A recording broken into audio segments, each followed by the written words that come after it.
everyone, nice to see you. If you are following me on Twitter, you might have seen that I shared quite some videos and photos of the intense protest in Hong Kong last Sunday. Large crowds, tear gases, police brutality, and mass arrests. Scenes that we had been seeing for months last year came back to the streets of Hong Kong. People are taking to the streets again to express what they want. And what do they want exactly? To put it in a more specific way, they want to protest against the so-called national security law, which is set to be passed on May 28th by the People's Congress of the Chinese Communist Party, or the CCP. They also want to protest against the national anthem law that the Hong Kong government is pushing. If the national anthem law is passed, anyone in Hong Kong can be found guilty of actions such as singing the Chinese national anthem in a distorted or disrespectful way, and they could face a fine up to 50,000 Hong Kong dollars or some 60,000 US dollars and 3 years in prison. If the national security law is passed, virtually anything the CCP doesn't like can be counted or defined as a threat to national security, and the CCP police can go directly to Hong Kong to enforce this law. Hong Kong will become a city of China, and the so-called one country, two system will officially be dead. So, to put it more broadly, people of Hong Kong are defending their freedom, their way of living, and their autonomy that the CCP promised to give them when taking back Hong Kong from the UK in 1997. I guess everybody already knew this. Hong Kong was given to the British Empire in 1842 as a colony after the First Opium War by the Qing Emperor, which was governing China then. The colony expanded later after the Second Opium War. In 1898, Britain obtained a 99-year lease on the new territories, one of the three main regions of Hong Kong. So in 1997, when the lease was over, Hong Kong was given back to China on the condition that the CCP would guarantee Hong Kong's economic and political systems for 50 years after the transfer. So the term one country, two systems has been used to describe the status that although Hong Kong has become part of China, the social system is different. Hong Kong can still maintain its previous ways of living. The problem is, when the CCP promises something to gain something, it never intends to keep its words. After it gains that something, it will just swallow its words. And that's what CCP has been doing to Hong Kong. The first major attempt for the CCP to impose some sort of law to limit Hong Kong's freedom was back in 2003, when the CCP tried to push the so-called Basic Law Article 23. It states that Hong Kong shall enact laws on its own to prohibit any act of treason, secession, sedition, subversion against the Central People's Government, or theft of state secrets, to prohibit foreign political organizations or bodies from conducting political activities in the region, and to prohibit political organizations or bodies of the region from establishing ties with foreign political organizations or bodies. That push was met with great resistance from people of Hong Kong. 500,000 people took to the street to protest against it. So the CCP had to give up that attempt. Since then, the battle between the people of Hong Kong and the CCP never stops. At the peak, before the current pandemic, 2 million people took to the streets to protest in June last year. You might wonder what are they battling for? Why do they fight each other? What is at stake? Before answering these questions, let's watch a 2-minute video first. It is a speech made by CCP General Xu Yan at the 2018 annual meeting of National Famous Teachers Workshop Union in China. Nearly 2,000 educators and students attended that meeting, that conference. 新疆、西藏就是中国的软肋嘛。另外，香港还要闹港独的雨伞革命啊。就是国际反华势力想把香港变成反共桥头堡。现在一些年轻人闹事儿，关键他其实讲起来他是家长坏，加上这个教育问题。1997年接触香港的时候，我那时候跟驻港部队领导也一起参加研究香港的社情。香港的社会基础，咱们实事求是讲，是中国最坏的地方，比台湾都坏。这毛主席当年讲中国社会科阶级分析，你分析一个地方情况，你首先分析它社会的社会状况。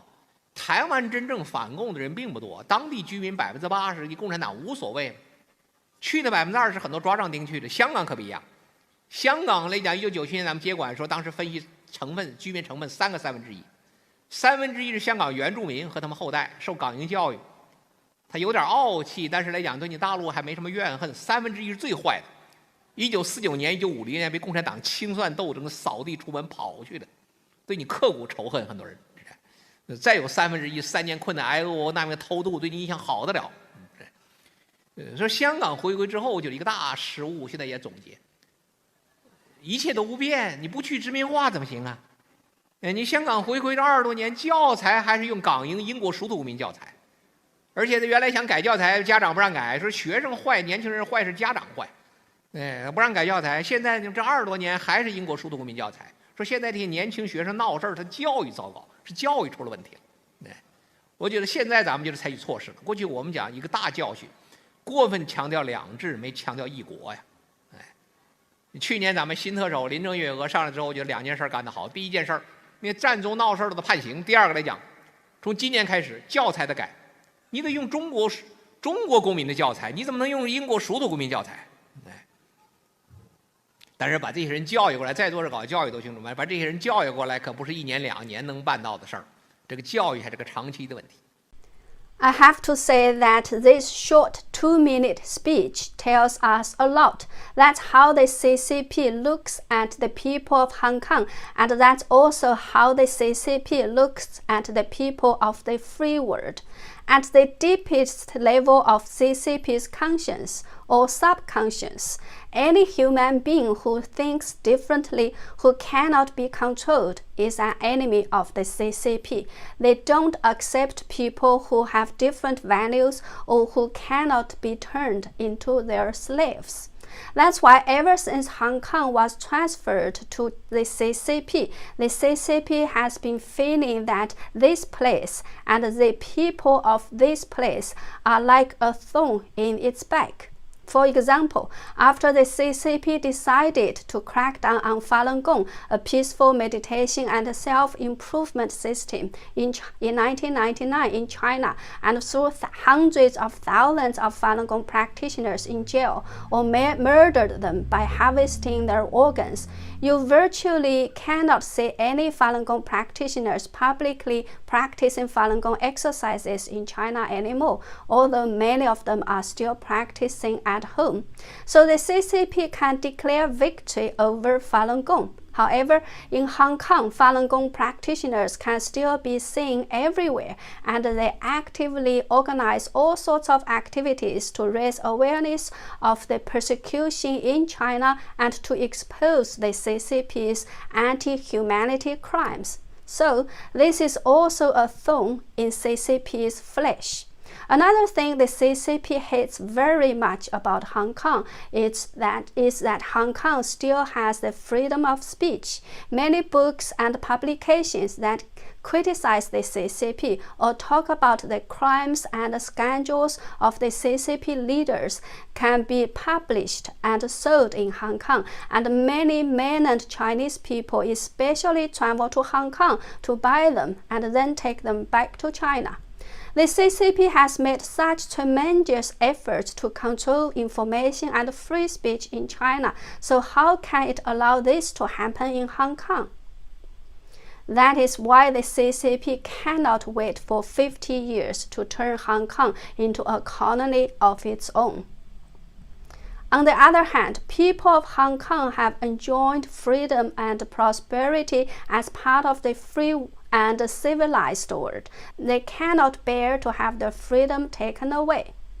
Let's also watch a 2-minute video to learn how people of Hong Kong feel and think. The lyrics of the video go like this. When you choose to travel far, you'll have to always march forward. When you choose brightness, you must break free from the darkness. When you choose honor, you must conquer fear. When you choose faith, you'll have to defend it with your life. Goodwill alone cannot defeat the evil. Justice must have an iron fist of its own. If the civilized world didn't have the weapon of justice, the world would have long been devastated. Freedom won't fall from the sky. We must fight for it. If people of Hong Kong don't fight today, tomorrow will become slaves of the CCP. Without land, without freedom, without rights, without dignity. Only exploitation and slavery, generations after generations, and they will be forced to thank the CCP. I believe after watching this video, as well as listening to what people of Hong Kong think, you will understand that the values and the mentality of CCP and people of the free world are totally different and are completely opposite to each other. In this sense, CCP's social system is not compatible with that of the free world.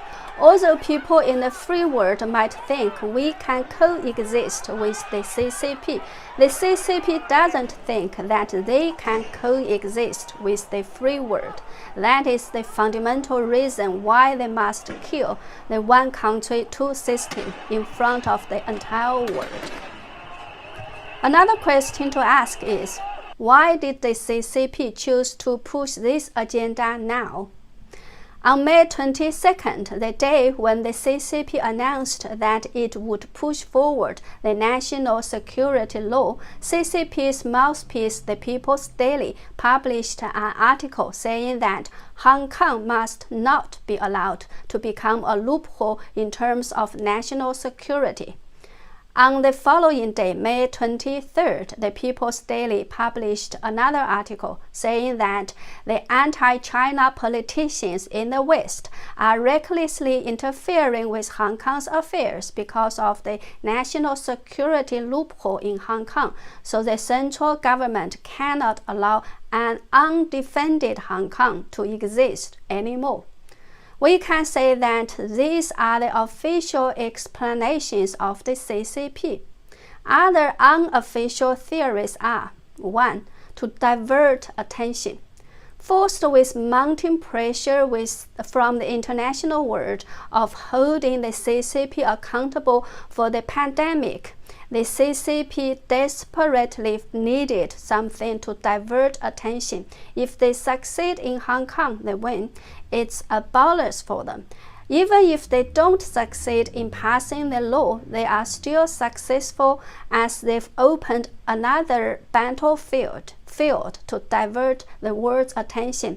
So it is a careful calculation for the CCP. They have nothing to lose, although Hong Kong will be a victim. They don't care about Hong Kong anymore, as it is causing too many headaches for them.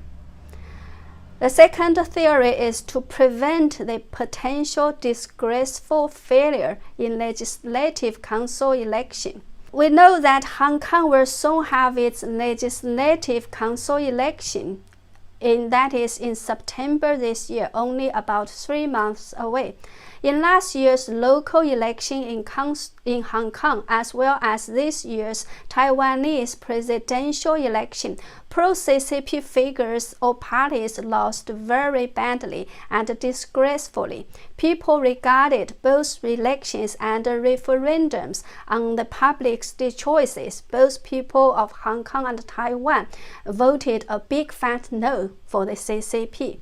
So the CCP worried that if it didn't take some dramatic measures to crack down on Hong Kong now, it would lose bitterly again in the upcoming Legislative Council election. If that happens, it means the CCP will lose its control over Hong Kong in many ways. So the CCP must stop that no matter what.